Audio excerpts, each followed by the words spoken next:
Yes, ready, start. We stand in the middle of the 20th century, and this period has seen far reaching changes all over the world. There have been wars and revolutions. The tempo of change is very great. Any plan that we make, like this 5 year plan, is subject to the great political, economic, and technological changes that we are witnessing. All of us have some kind of ideology, some kind of philosophy of life.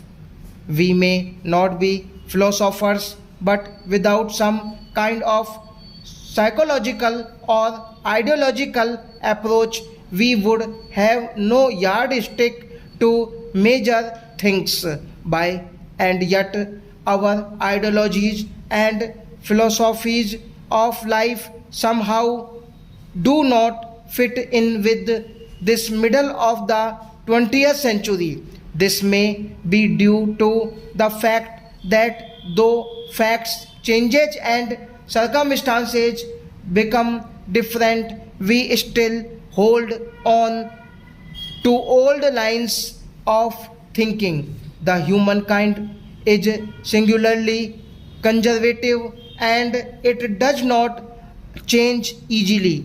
We hold on, if I may venture to say so, to some out of the date psychological or ideological approaches.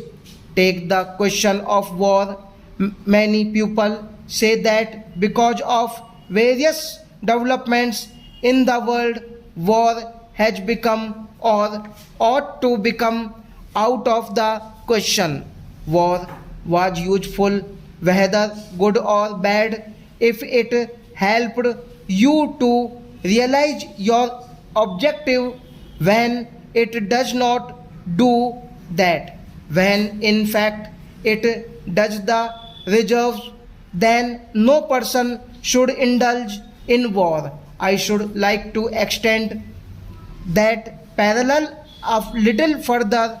If a war, atomic or other, is now something that can only be considered excessively foolish, Cold War becomes more and more assured. Cold War exists, it goes on, but really analyzed in the circumstances of today, it has little meaning.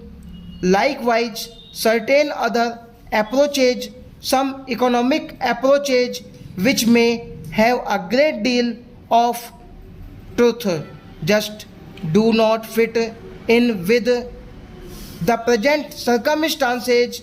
The major fact of today in the stupendous growth of technology, the tremendous growth of the productive apparatus of society, the tremendous power that human beings possess and are likely to possess in the form of atomic energy.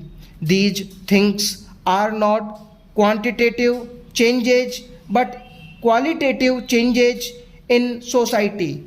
Of course, in India, we have not been very powerfully affected by the technological process. We have read about it, but we have no real sensation of it. In planning, however, we have to think in technological terms for production of wealth on large scale. Stop.